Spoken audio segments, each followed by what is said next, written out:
Hi friends, இன்று A D Hope எழுதிய the death of the bird அப்படின்ற ஒரு டைட்டிலை பற்றி தான் பார்க்க போகிறேங்க.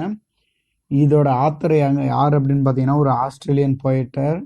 இதோட டைப் என்ன அப்படின்னு பார்த்தீங்கன்னா போயம். இந்த போயத்தில் ஒரு பேர்டோட இன்னர் மெமரிஸை பற்றி சொல்லியிருப்பாங்க. அது மட்டும் இல்லாமல் இதில் அந்த the death of the bird அது எதை டீல் பண்ணுது அப்படின்னு பார்த்தீங்கன்னா மறுபடியும் அந்த டெத்துன்றது கன்ஃபார்ம் அப்படின்றத ரீகால் பண்ணுது. ஸோ அது மட்டும் இல்லாமல் அந்த பேர்டு மிக்ரேஷன் ஃபாலோ பண்ணுது. மிக்ரேஷன் என்னென்னா ஒரு இடத்துலேருந்து இன்னொரு இடத்துக்கு போகும்போது அந்த டெத்தானது கண்டிப்பாக வரும் அப்படின்றத சொல்கிறாங்க. ஸோ ஒரு லைன் சொல்லியிருக்காங்க என்ன அப்படின்னு பார்த்தீங்கன்னா, for every bird there is a last migration. ஒவ்வொரு பேர்டுமே அந்த லாஸ்ட் மிக்ரேஷன் ஃபாலோ பண்ணும்போது கண்டிப்பாக டெத் ஆகுன்றது தான் அந்த லைன்ஸு. வாங்க சம்மரிக்குள்ளே போகலாம். ஆத்தர் சொல்கிறாரு என்ன அப்படின்னு பார்த்தீங்கன்னா, பேர்ட் அந்த இறக்குற அந்த சுச்சுவேஷனில் அதோட நினைவுகள் பார்த்தீங்கன்னா நினச்சிட்ருக்கு. அந்த மிக்ரேஷன் டைமில், அதாவது அந்த பேர்டு அந்த இறக்குற டைமில் என்ன பண்ணிகிட்ருக்குன்னா தன்னுடைய பழைய நினைவுகள் எல்லாத்தையுமே நினச்சிட்ருக்கு. அப்போ அந்த பேர்டு என்ன சொல்லுது, என்ன நினைக்கிது அப்படின்னு பார்த்தீங்கன்னா, அதால் பறக்க முடியல. ஏன் அப்படின்னு பார்த்தீங்கன்னா ஃபிசிக்கலாகவும் மென்டலாக அது என்ன பண்ணுது அப்படின்னு பார்த்தீங்கன்னா ரொம்ப ஸ்ட்ராங்காக இல்லை, ரொம்ப வீக்காக இருக்குது. ஏன்னா அது ஓல்டு பேர்ட் ஆயிடுச்சு, ரொம்ப பழைய பேர்டு, அதாவது வயசான ஒரு பேர்டாக இருக்குது. ஸோ அது அது எங்கே வேணுனாலும் எப்படி போகுது அப்படின்னு பார்த்தீங்கன்னா அது அதோட விருப்பத்துக்கு போக முடியாது. என்ன பண்ணிட்டு இருக்கு அப்படின்னு பார்த்தீங்கன்னா அது கண்ணு கூட ஒழுங்காகவே தெரியல. ஸோ அது like that reason last reason dead ஆயிடுச்சு அப்படின்னு சொல்கிறார் ஆத்தர். அதுக்கு ஒழுங்காக கண்ணு தெரியாமல் என்னாச்சு அப்படின்னு பார்த்தீங்கன்னா பறந்து போயிட்டு கீழே விழுந்து டெட் ஆயிடுச்சு அப்படின்னு சொல்கிறாரு.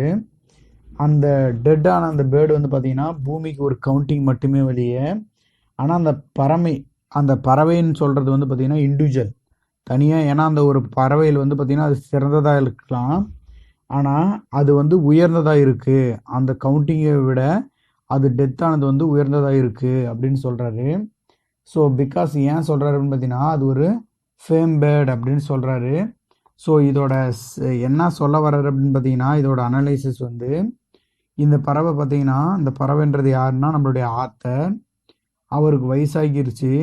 ஸோ அவரால் பார்த்தீங்கன்னா கடைசி டியூரேஷன் டைமில் என்ன பண்ண முடியுது அப்படின்னு பார்த்தீங்கன்னா பழைய நினைவுகள் எல்லாத்தையுமே ரீகால் பண்ணிகிட்ருக்காரு. ஸோ அவருக்கு கண்ணெலாம் எப்படி தெரியுது அப்படின்னு பார்த்தீங்கன்னா டார்க் கலரில் தெரிய ஆரம்பிக்குது. அதாவது அவருக்கு இறப்புன்றது கண்டிப்பாக வரும். ஆனால் அது எல்லாருமே என்னன்னு நினைப்பாங்க அப்படின்னு பார்த்தீங்கன்னா ஜஸ்ட் ஒரு கவுண்டிங்கை தான் நினைப்பாங்க. அது மட்டும் இல்லாமல் அந்த பறவையால் பறக்கவும் முடியாது, காற்றில் அந்த விண்டுக்கு எதிர்த்து போராடவும் முடியாது. என்ன பண்ணுது அப்படின்னு பார்த்தீங்கன்னா இறந்து போயிடுது அப்படின்னு சொல்கிறாரு. ஸோ இதில் என்ன சொல்கிறாரு அப்படின்னு பார்த்தீங்கன்னா நாமளும் ஒரு தடவை அப்படி தான் இருப்போங்க. ஒவ்வொரு நாளும் ஒவ்வொரு மனிதர்களும் நம்மளால் முடிகிற அளவுக்கு பறப்பங்க, முடியாத டைமில் இறந்து போயிடுங்க. அந்த மெமரிஸ்ன்றது எப்போ வரும் அப்படின்னு பார்த்தீங்கன்னா உங்களால் பறக்க முடியாத போது தான் அந்த மெமரிஸ்ன்றது வரும். ஸோ எல்லாருமே என்ன பண்ணுங்க அப்படின்னு பார்த்தீங்கன்னா first of all collect the memories. ஒவ்வொரு ஈவெண்ட்ஸையும் பர்டிகுலராக ஃபோட்டோ எடுத்து ஃப்ரேம் போட்டு வைங்க. ஏன்னா நம்ம லாஸ்ட் டூரேஷன் டைமில் ஏன்னா நம்மளுக்கு வயசாயிடுச்சு அப்படின்னா நம்ம தனிமையில் இருப்போங்க. அப்போ நம்மளுக்கு எது ஆறுதலாக இருக்கும் அப்படின்னு பார்த்தீங்கன்னா அந்த இமேஜஸ் மட்டும்தான் ரொம்ப ஆறுதலாக இருக்கும். அதோட நினைவுகளில் நம்ம ரொம்ப ஹாப்பியாக இருக்கலாம். So thank you viewers, thank you for your வாட்சிங். மேலும் சில நாவல் ஸ்டோரி, ஷார்ட் ஸ்டோரிஸ் எதனா வேணும் அப்படின்னா கீழே கமெண்ட் பண்ணுங்கள், நான் ட்ரான்ஸ்லேஷன் பண்ணி தரேன்.